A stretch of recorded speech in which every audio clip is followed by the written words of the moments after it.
and welcome back to my channel.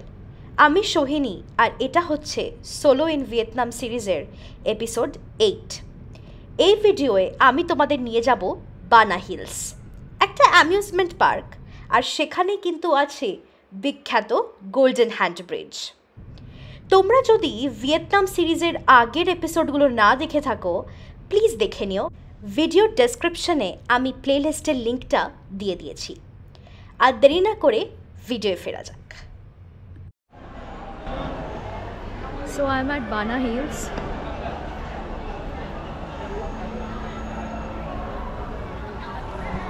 তো আজকে সানওয়ার্ল্ড explore করব, যাওয়া যাক। এখন বাজে হচ্ছে সকাল 10টা।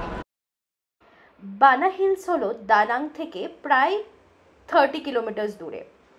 এখানের এন্ট্রি টিকিট 8,50,000 ভিয়েতনামিজ ডং, মানে আমাদের কারেন্সিতে প্রায় 3,000 টাকা। এই টিকিটের মধ্যে কিন্তু cable ride, golden bridge, French village আর অন্য অনেক অ্যাট্রাকশন ধরা থাকে। অবশ্যই কিছু কিছু এক্সক্লুসিভ অ্যাট্রাকশন আছে যেগুলোতে যাওয়ার জন্য তোমাকে এক্সট্রা পেমেন্ট করতে হবে ওইখানেই।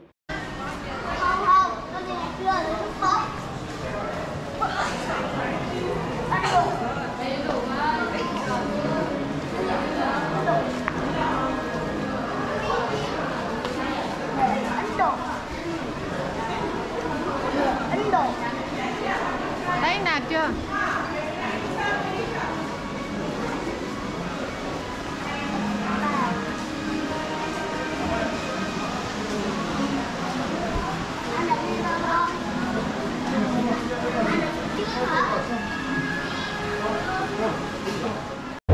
দাঁড়িয়ে পড়েছি কেবল কারের জন্য লাইনে। এই কেবল কারটার কিন্তু একটা রেকর্ড আছে, এটা হচ্ছে world's longest non stop cable car. Pretty much excited.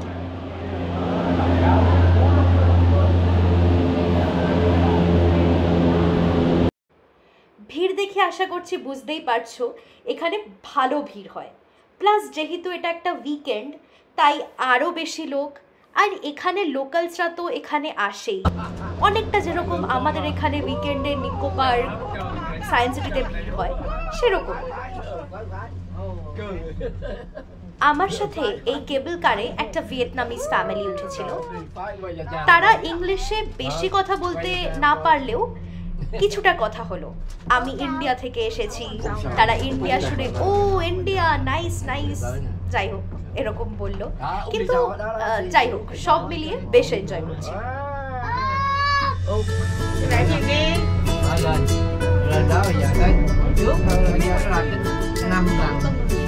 Nhưng mà đây nhưng mà đây còn núi này cũng đỡ, cũng còn gần đường thuyền đây nữa. Đây cũng còn đỡ. Bữa đi đường kia, bữa đi đường kia là chẳng gì.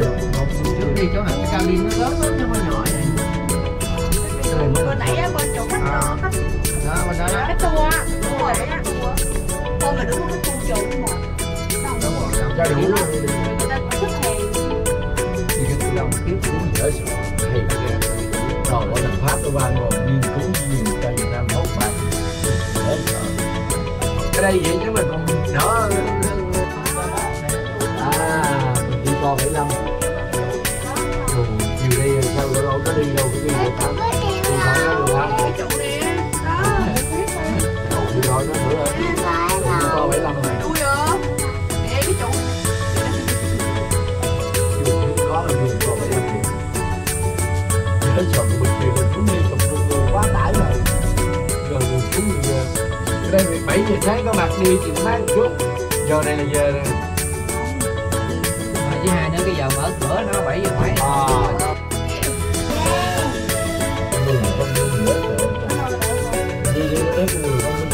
Hồi trước đi lên tới bên đây là mát rồi, nay đi lên đây nóng quá.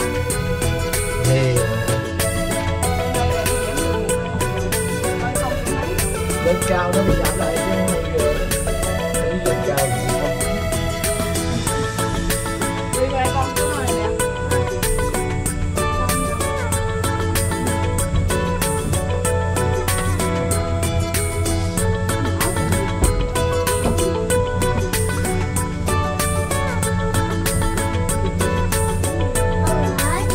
Đá rồi.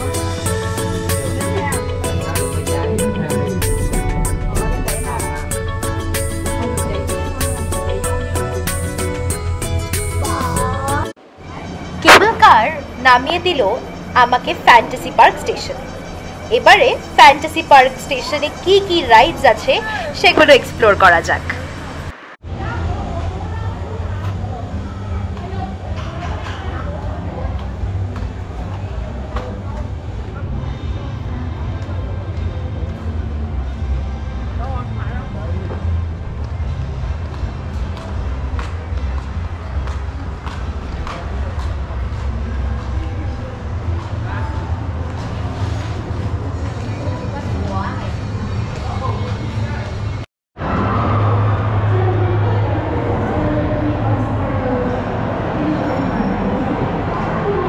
বাইরে এত রোদ, ভিতরে AC চলছে দেখে খুব ভালোই লাগে।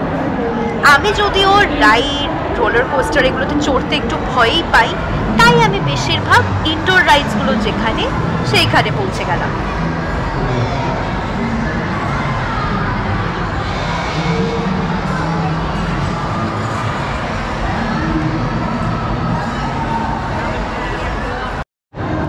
ফার্স্টেই চলে এসেছি আমি 4DX থিয়েটারে।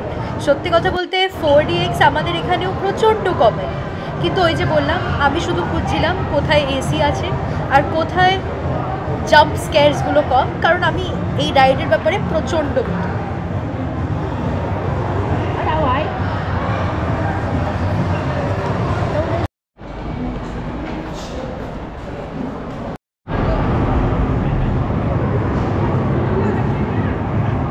বানা হিলস বেসিক্যালি একটা অ্যাডভেঞ্চার অ্যামিউজমেন্ট পার্ক। তো এখানে বাচ্চারা আসলে খুব এনজয় করবে, ইনফ্যাক্ট বড়রাও। আমি নিজে খুব একটা বেশি অ্যামিউজমেন্ট পার্ক, অ্যাডভেঞ্চার পার্কের ভক্ত না, কিন্তু আমার কাছে ফ্রি ডেটা ছিল, আর যেহেতু Ba Na Hills is very popular, তো I thought why not give it a shot. তো যাই হোক, এখানে এসে এটা একটা জুরাসিক পার্কের মতো সেট আপ ছিল। আমি এর ভিতরে ঢুকে গেছিলাম, কারণ দেখলাম এখানে কোনো ভিড় নেই। আর একটা ব্যাপার, যেহেতু উইকেন্ড, তাই সব রাইডের বাইরে প্রচণ্ড ভিড়, আর কিছু কিছু রাইডে এক্সট্রা পয়সাও দিতে হবে। তো আমার লক্ষ্য ছিল সেইগুলো খুঁজে বার করা যেগুলো ফ্রি, টিকিটের মধ্যে ধরা, আর সেখানেই আমি টাইম স্পেন্ড করছিলাম।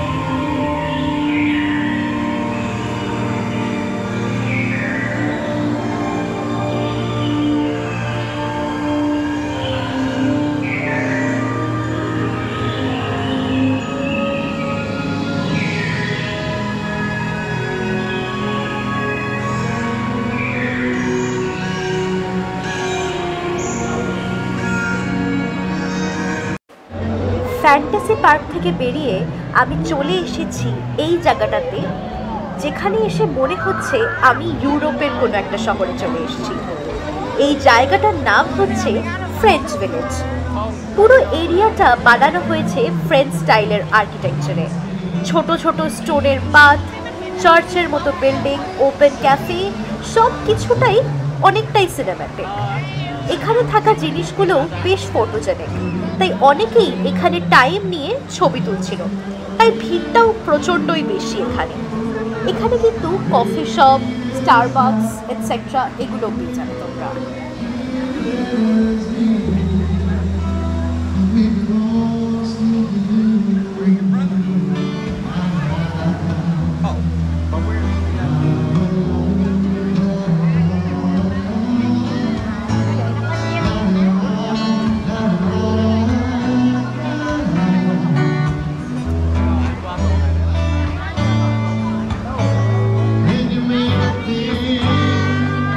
Care for you, and you know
বানা হিলসটা কিন্তু প্রচণ্ড বড়, তো তার ফলে হাঁটাহাঁটিও প্রচুর করতে হবে।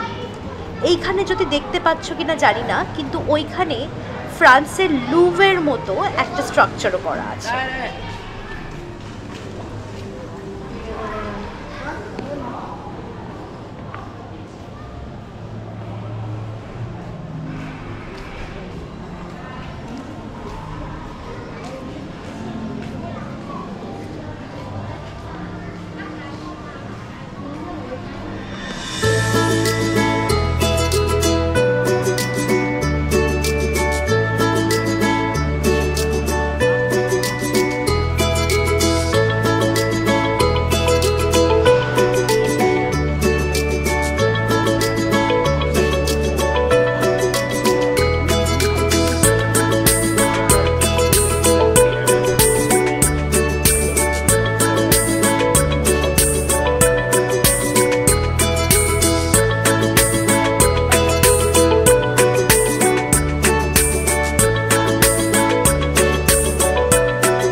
হাঁটতে হাঁটতে দেখতে পেয়ে যাই এই স্ট্যাচুটা।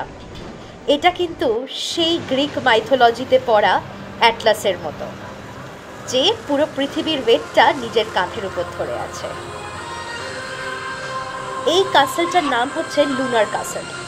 প্রথমে ভেবেছিলাম কাসেলটায়ও ঢুকবো, কিন্তু বাইরে এত রোদ, বেশিক্ষণ হাঁটাটা খুব প্রবলেম হচ্ছিল।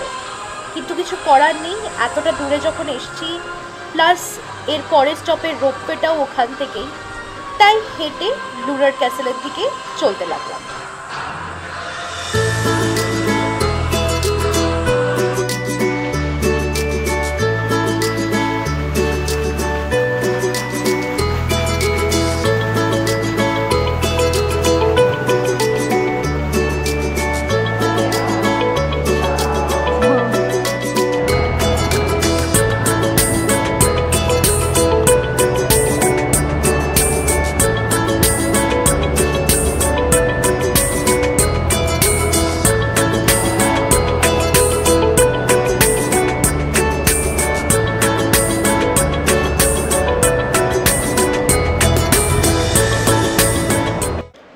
এবারে রোপওয়ে করে যাব মেইন অ্যাট্রাকশনে, গোল্ডেন হ্যান্ড ব্রিজ, যেটার জন্য মেইনলি বানা হিলসে আসা।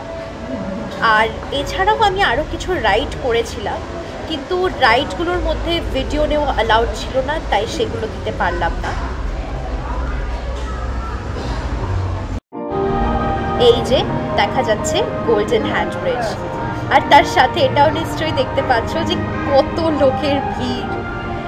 তো একদম ভোরের দিকে আসলে খালি পাওয়া যায়, আরেকটা পাওয়া যায় হচ্ছে যখন বানা হিলস ক্লোজ হবে ঠিক তার আগে আগে, কিন্তু ওই সময় আসলে লাস্ট কেবল কারটা মিস হয়ে যাওয়ারও চান্সেস থাকে, তো সেইটা দেখে নিও। কিন্তু জিনিসটা সত্যি খুব অদ্ভুত আর খুব সুন্দর দেখতে।